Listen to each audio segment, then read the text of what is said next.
Good morning students, this is online session of class 12th and I am discussing chapter first, that is electric charges and fields. Last lecture में हमने electric charge के बारे में पढ़ा था students. Coulomb's law मैंने discuss किया था।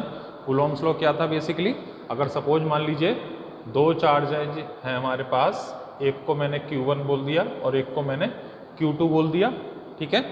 तो इन दोनों के बीच में जो इलेक्ट्रोस्टैटिक फोर्स लगेगा उसको डिफाइन करता है कूलॉम्स लॉ, ठीक है। तो F इक्वल टू कितना आया था, K Q1 Q2 और सपोज मान लीजिए इनके बीच की डिस्टेंस है R, उसका स्क्वायर, ठीक।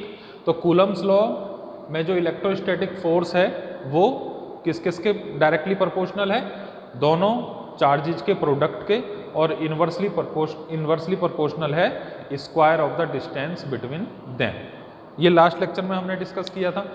अब जो आज के लेक्चर में मैं आपसे डिस्कस करूंगा that is electric field. Electric field के बारे में डिस्कस करेंगे। और जो हमने लास्ट लेक्चर में पढ़ा था जितना सब कुछ, जैसे कि फोर्स ऑन पॉइंट चार्ज पढ़ा था, चार्ज इंटेंसिटी पढ़ा था, linear charge intensity, surface charge intensity और वॉल्यूम चार्ज इंटेंसिटी, वही सारी चीज़ें और प्रिंसिपल ऑफ सुपरपोजिशन, ये सब चीज़ें हम इलेक्ट्रिक फील्ड के साथ भी करेंगे, ठीक है। जैसे कि हमने कूलॉम्स लॉ वाले चैप्टर में किया था, कूलॉम्स लॉ वाले पार्ट में किया था, उसी तरीके से वो सारी चीज़ें हम इलेक्ट्रिक फील्ड में भी डिस्कस करेंगे, ठीक है। तो चलिए इसको पहले बेसिक से पढ़ते हैं। पहले डिस्कस करते हैं कि बेसिकली इलेक्ट्रिक फील्ड है क्या, ठीक। तो अगर मैं आपसे कहूँ एक जनरल वे में, एक बहुत ही सिंपल लैंग्वेज में अगर मुझे समझाना हो, तो इलेक्ट्रिक फील्ड क्या है, एक स्पेस है। किस टाइप का स्पेस है कि सपोज मान लीजिए कोई चार्ज किसी प्लेस पर रखा हुआ है और वो अपने आसपास एक ऐसा स्पेस क्रिएट कर रहा है, एक ऐसा कहना चाहिए उसको एरिया डेवलप कर रहा है कि अगर हम उस एरिया में, उस स्पेस में किसी दूसरे चार्ज को लेकर आते हैं तो वो चार्ज अपने ऊपर एक फोर्स एक्सपीरियंस करेगा। क्यों फोर्स एक्सपीरियंस कर रहा है? क्योंकि जो पहला चार्ज एक स्पेस डेवलप कर रहा है अपने आसपास में, वो क्या कर रहा है, एक फील्ड जनरेट कर रहा है जिसको हम बोलेंगे इलेक्ट्रिक फील्ड। देखिए किस तरीके से, सपोज मान लीजिए ये Q चार्ज रखा हुआ है कहीं पर भी, किसी एक प्लेस पर ये Q चार्ज रखा हुआ है, ठीक। अब ये अपने चारों तरफ हर एक डायरेक्शन में रेडियली एक फोर्स अप्लाई कर रहा है इस तरीके से, ठीक है। चारों तरफ क्या कर रहा है, एक फोर्स अप्लाई कर रहा है, एक फील्ड इसने जनरेट कर दिया, एक स्पेस इसने जनरेट कर दिया, और ये कह दिया कि अगर भाई इस स्पेस में कोई चीज़ आएगी या कोई चार्ज आएगा तो उस पर एक फोर्स एक्सपीरियंस होगा, ठीक है, उस पर एक फोर्स लगेगा। वो फोर्स किस टाइप का हो सकता है, वो फोर्स अट्रैक्टिव भी हो सकता है और वो फोर्स रिपल्सिव भी हो सकता है, ठीक है। अब देखिए यहाँ पर कहीं दूर कोई चार्ज रखा हुआ है, टेस्ट चार्ज, ठीक है। टेस्ट चार्ज को हम क्या लिखते हैं, टेस्ट चार्ज की जो नेचर होती है वो हमेशा क्या होगी स्टूडेंट्स, पॉजिटिव। टेस्ट चार्ज की जो नेचर होगी वो हमेशा पॉजिटिव रहेगी। अब सपोज मान लीजिए ये में जो चार्ज है मेरे पास ये पॉजिटिव है, ठीक। तो जब ये चार्ज इसके पास आएगा तो दोनों में किस तरीके का फोर्स होगा, रिपल्सन फोर्स लगेगा। दोनों क्या करेंगे, एक दूसरे को दूर भगाएंगे, रिपल्सिव फोर्स होगा, ठीक है, रिपल्सन होगा। तो यानी कि जो इलेक्ट्रिक फील्ड की डायरेक्शन होगी, जो फोर्स की डायरेक्शन होगी, जो फोर्स की डायरेक्शन होगी वही इलेक्ट्रिक फील्ड की डायरेक्शन होगी, ठीक है। और फोर्स की डायरेक्शन कैसी होगी, रिपल्सिव, यानी कि ये दोनों चार्ज क्या होंगे, एक दूसरे से दूर भागेंगे, ठीक। तो ये चार्ज हमारा क्या हो जाएगा, इस तरीके से, ठीक है। अब सपोज मान लीजिए ये हमारा निगेटिव चार्ज है,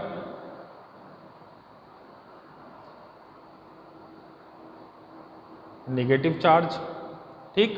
तो इसमें ये चार्ज इस चार्ज को क्या करेगा, अट्रैक्ट करेगा। तो इसमें जो फोर्स लगेगी वो अट्रैक्शन वाली होगी, तो इसमें जो फोर्स लगेगा वो इनवर्ड हो जाएगा। यानी कि चार्ज अगर हमारा पॉजिटिव है तो जो फील्ड की डायरेक्शन होगी वो आउटवर्ड होगी, और चार्ज अगर हमारा निगेटिव है तो जो फील्ड की डायरेक्शन होगी वो कैसी होगी, इनवर्ड होगी। समझ में आ गया ये पॉइंट? चलिए अब इसको हम मैथमेटिकल फॉर्म में किस तरीके से लिखेंगे, इलेक्ट्रिक फील्ड इंटेंसिटी, सपोज मान लीजिए किसी एक चार्ज Q से एक डिस्टेंस r पर हमें electric field intensity find out करनी है। ठीक है, देखिए मैं क्या कहना चाह रहा हूँ। इलेक्ट्रिक फील्ड इंटेंसिटी यानी कि इसका मैथमेटिकल एक्सप्रेशन हम किस तरीके से लिखेंगे। इलेक्ट्रिक फील्ड इंटेंसिटी, इस बात का क्या मीनिंग है स्टूडेंट्स इलेक्ट्रिक फील्ड इंटेंसिटी का।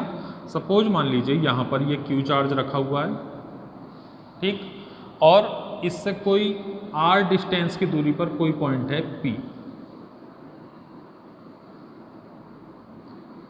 r, ठीक।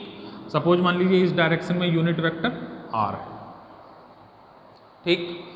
तो अब इस चार्ज की वजह से इस पॉइंट पर मुझे electric field intensity find out करनी है, यानी कि इस चार्ज का अपना एक इलेक्ट्रिक फील्ड होगा, उस फील्ड की वजह से इस पॉइंट पर कितनी इंटेंसिटी आ रही होगी, ठीक है, इलेक्ट्रिक फील्ड की कितनी इंटेंसिटी आ रही होगी, वो उसका मैथमेटिकल एक्सप्रेशन किस तरीके से हम लिखेंगे। ठीक, देखिए E डिस्टेंस कितनी है r, तो r डिस्टेंस पर इलेक्ट्रिक फील्ड इंटेंसिटी कितनी होगी। अब इलेक्ट्रिक फील्ड इंटेंसिटी का मतलब यहाँ इस पॉइंट पर कोई चार्ज अपनी तरफ से मान लीजिए Q0 टेस्ट चार्ज, ठीक। इस पॉइंट पर आपने अपनी तरफ से कोई चार्ज मान लिया Q, जिसको हमने बोल दिया टेस्ट चार्ज। अब इसके फील्ड की वजह से, इसके इन्फ्लुएंस की वजह से यहाँ पर एक फोर्स अप्लाई हो रहा होगा, ठीक है, force on test charge, force on test charge divide by test charge, force on test charge divide by test charge. It means ER equal to F upon Q0। ये हो गया इलेक्ट्रिक फील्ड इंटेंसिटी का mathematical expression. It means कि अगर suppose मान लीजिए किसी charge से r डिस्टेंस पर एक पॉइंट P है, जहाँ पर एक दूसरा चार्ज टेस्ट चार्ज बहुत ही स्मॉल चार्ज Q0 रखा हुआ है, वहाँ पर अगर मुझे electric field intensity find out करनी है तो इलेक्ट्रिक फील्ड इंटेंसिटी का जो मैथमेटिकल एक्सप्रेशन होगा that is ER equal to F upon Q0। ठीक है, इस R से कंफ्यूज होने की जरूरत नहीं है, आप सिंपल इसको R भी लिख सकते हो, E भी लिख सकते हो। ठीक, electric field intensity equal to force on test charge upon test charge. ठीक है, अब देखिए किसी बुक में आपको इस तरीके का एक्सप्रेशन भी मिलेगा, electric field equal to limit Q0 tends to 0 F upon Q0। किसी बुक में आपको इस तरीके का एक्सप्रेशन भी मिलेगा। ये एक्सप्रेशन क्यों है? Q0 tends to 0, it means Q0 इतना स्मॉल चार्ज है आपका कि वो इक्वल टू या वो 0 के इक्वल होने वाला है। ये आपने मैथमेटिक्स में भी पढ़ा होगा लिमिट का कंसेप्ट, Q0 टेंड्स टू 0, यानी कि Q0 आपका बहुत ही स्मॉल चार्ज है, बहुत ही जरा सा छोटा सा चार्ज है, इसीलिए उसको हम क्या बोलते हैं, जो उसका फील्ड वगैरह है या जो इसका इन्फ्लुएंस है, इसका इन्फ्लुएंस इसके ऊपर, वो हम क्या मानते हैं, ऑलमोस्ट नेग्लिजिबल मानते हैं। ठीक, तो Q0 बहुत ही छोटा सा चार्ज है जिसके अपना कोई इलेक्ट्रिक फील्ड नहीं है या वो बहुत ही वीक इलेक्ट्रिक फील्ड जनरेट कर रहा है। ठीक, तो इस तरीके से यहाँ पर कुछ बुक्स में आपको ये कंसेप्ट भी देखने के लिए मिलेगा और कहीं पर आपको ये भी मिलेगा, तो ये दोनों बातें सेम ही है। Q0 जो है वो बहुत ही स्मॉल चार्ज है। ये बात समझ में आ गई आपको? चलिए अब बात करते हैं इलेक्ट्रिक फील्ड इंटेंसिटी की यूनिट की। ठीक,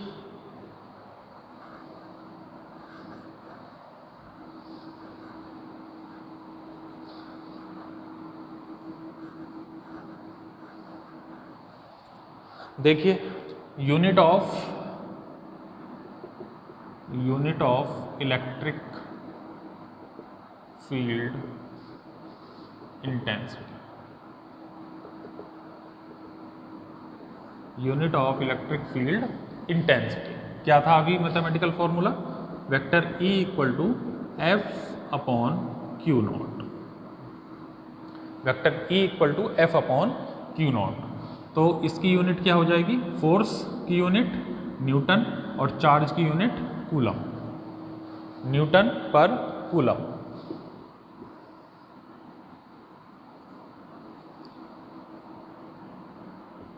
Newton per coulomb is the SI unit of electric field intensity. Clear है ये पॉइंट स्टूडेंट्स? यहाँ तक कोई डाउट किसी को?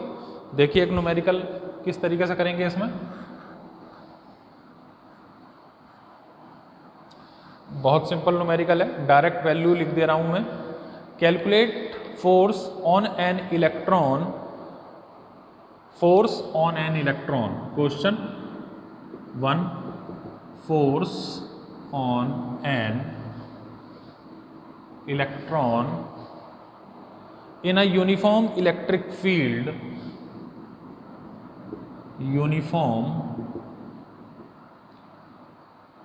electric field,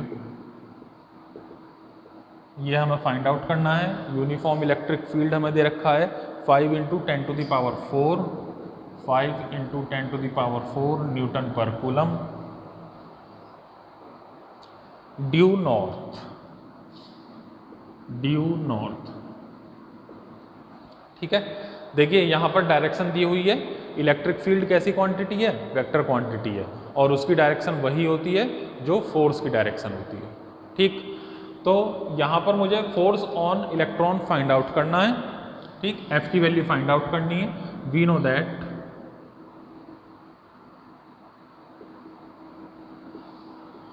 E equal to F upon Q naught, ठीक है, F upon Q not.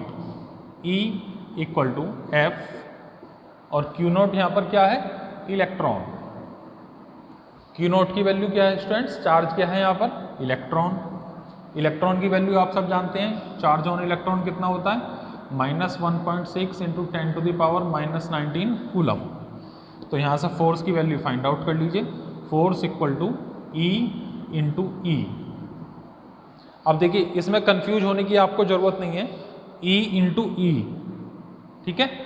Small e आ रहा है, चार्ज ऑन इलेक्ट्रॉन, ये क्या है हमारा, charge on electron, charge on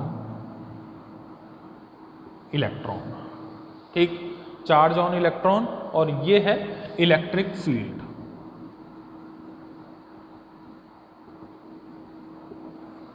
ठीक, इस चीज को ध्यान रखेंगे, capital E electric field and small e charge on electron. Value put कर दीजिए। वैल्यू कौन कौन सी आ रही है हमारे पास, F equal to electric field की value 5 × 10⁴ newton per coulomb into 1.6 × 10⁻⁻90। Multiply कर लीजिए इसको, ये पावर 4 है, ये पावर 19 है, कितनी पावर बचेंगी, -5 × 1.6 × 10⁻⁻15 न्यूटन, एंड फाइनली मल्टीप्लाई करके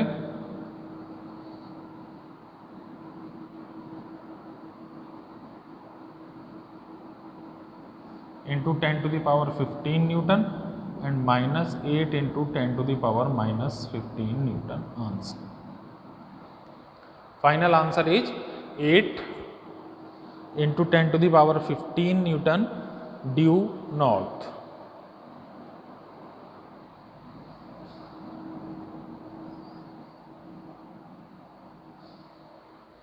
ठीक है, बहुत सिंपल सा न्यूमेरिकल था। चलिए अब आगे चलते हैं इसमें।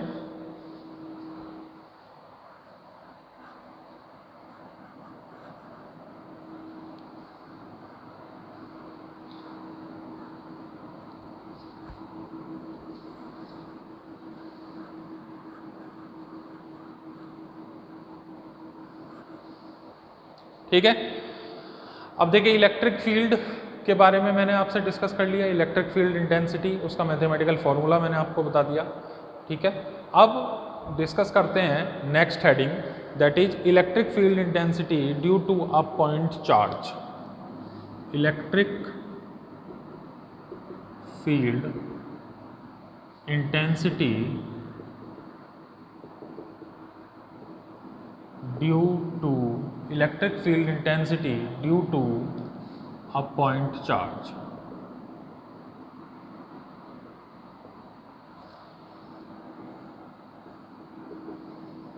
Electric field intensity due to a point charge. अभी हम पॉइंट चार्ज के लिए डिस्कस कर रहे हैं, फिर क्या करेंगे, एक रॉड ले लेंगे या एक लाइन ले लेंगे जिस पर बहुत सारा चार्ज अवेलेबल होगा, एक सरफेस ले लेंगे और फिर एक वॉल्यूम ले लेंगे। ठीक है, अभी एक पॉइंट चार्ज यानी कि एक सिंगल चार्ज के लिए डिस्कस कर रहे हैं इलेक्ट्रिक फील्ड इंटेंसिटी। ठीक, तो कंसेप्ट वही रहेगा स्टूडेंट्स इसमें। सपोज मान लीजिए एक चार्ज है हमारे पास, एक चार्ज जिसकी वजह से electric field intensity find out करनी है, Q उसको बोल दिया गया। इससे r डिस्टेंस पर एक दूसरा चार्ज है, सपोज मान लीजिए Q0, उसको मैंने बोल दिया। ठीक है, और इस पॉइंट का नाम आप बोल दीजिए P। ठीक, और इसमें जो यूनिट वेक्टर है दैट इज r। ठीक है, ये समझ में आ गई, फिगर समझ में आ गई आपको। दोबारा से देखिए, सपोज मान लीजिए एक चार्ज है जिसको हम जिसके थ्रू जिसकी वजह से हमें electric field intensity find out करनी है। ठीक है, एक चार्ज मैंने बोल दिया Q, कितनी डिस्टेंस पर, r डिस्टेंस पर, और इस r डिस्टेंस पर या इसके अलोंग जो यूनिट वेक्टर है उसकी वैल्यू मैंने आपको बता दी दैट इज r। ठीक है, अब देखिए, सबसे पहले कूलम्स लॉ के अकॉर्डिंग मैं इस चार्ज पर फोर्स फाइंड आउट करूंगा कि इस चार्ज पर कितना फोर्स लग रहा है। ठीक है, कितना force, F equal to 1/4 pi epsilon naught. F equal to 1/4 pi epsilon naught. Q दोनों चार्ज का प्रोडक्ट Q0 अपॉन डिस्टेंस का स्क्वायर r² और यूनिट वेक्टर r। ठीक है, यही तो चीज होती है कूलम्स लॉ में। Coulomb's law equal to F equal to 1/4 pi epsilon naught, दोनों चार्ज का प्रोडक्ट, डिस्टेंस का स्क्वायर और यूनिट वेक्टर, उसकी डायरेक्शन को फाइंड आउट करने के लिए। ठीक है, तो ये आ गई फोर्स की वैल्यू। ठीक है, अब इलेक्ट्रिक फील्ड इंटेंसिटी मुझे पता है कितनी होती है, वी नो दैट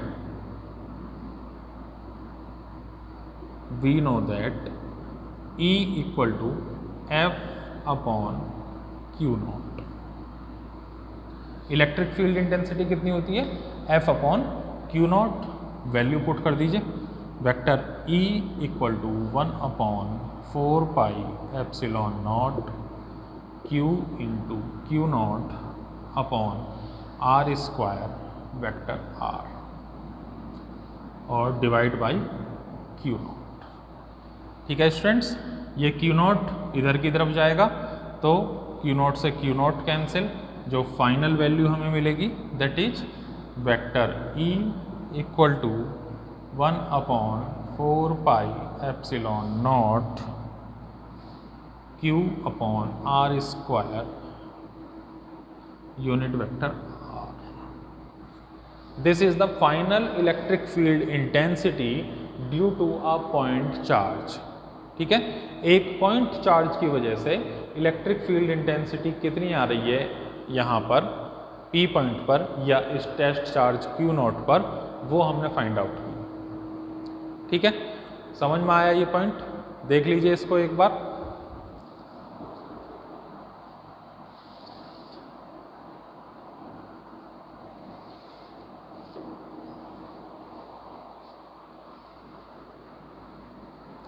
क्लियर है स्टूडेंट्स, कोई डाउट? चलिए, अब अगर मान लीजिए यही सारी चीज मुझे एक कोऑर्डिनेट सिस्टम में दी हुई होती, ठीक है, कोऑर्डिनेट सिस्टम में दी हुई होती और उसके अकॉर्डिंग मुझे electric field intensity find out करनी होती, तब हम किस तरीके से करते? बहुत सिंपल है वो भी, उसमें भी आपको कंफ्यूज होने की ज़रूरत नहीं है। जैसा कि हमने सेम कूलम्स लॉ में पढ़ा था, ठीक, दो चार्जेस के बीच में फोर्स मैंने फाइंड आउट किया था एक्स एक्सिस और वाई एक्सिस कोऑर्डिनेट सिस्टम में रख कर, उसी तरीके से इलेक्ट्रिक फील्ड इंटेंसिटी भी फाइंड आउट कर लेंगे। ठीक है, देखिए किस तरीके से करेंगे।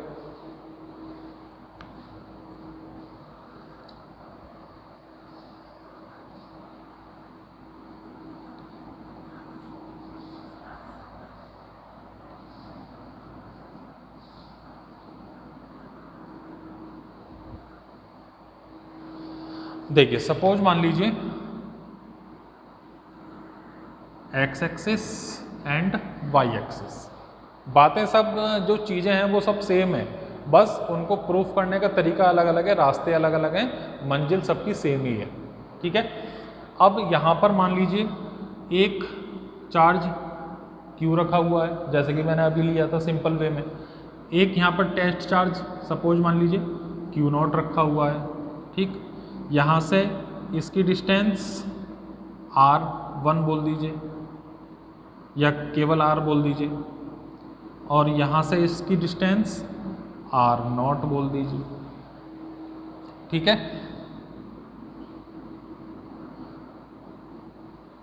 और इस डायरेक्शन में फोर्स अप्लाई होगा।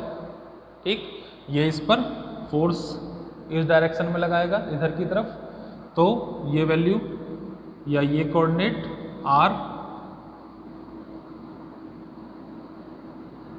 I0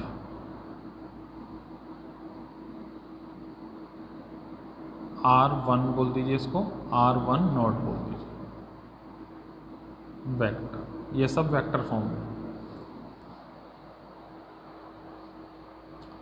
ठीक है, क्लियर ये पॉइंट। चलिए अब इसमें आगे चलते हैं।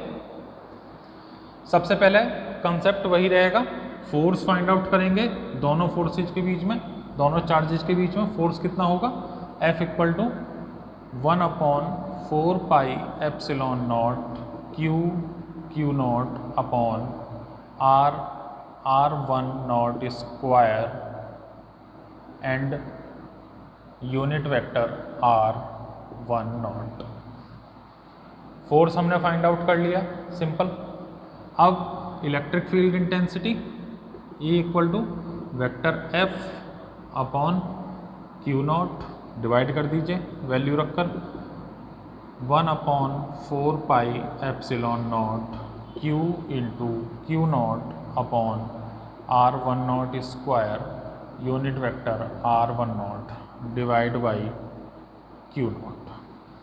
ठीक है, क्यू नॉट से Q naught cancel out, and finally we get electric field equal to 1/4 pi epsilon naught Q upon R1 naught. ठीक है, अब मुझे इस R1 नॉट को इस फॉर्म में लिखना है, तो मैं किस तरीके से लिखूंगा, यहाँ से क्या आ जाएगा R1 plus R1 naught equal to R naught, और R1 नॉट को मैं क्या लिख सकता हूँ, R नॉट माइनस R1, ये वैल्यू पुट कर दीजिए। Vector E equal to 1/4 pi epsilon naught Q upon, इसकी जगह क्या लिख देंगे, अगर इसको मोड की फॉर्म में लिखेंगे तो R0 माइनस R1 का स्क्वायर, और यूनिट वेक्टर मैंने आपको बताया था क्या होता है, R1 naught upon R1 naught का मैग्नीट्यूड। ठीक है, थोड़ा सा और इसको मॉडिफाई करेंगे, 1/4 pi epsilon naught Q upon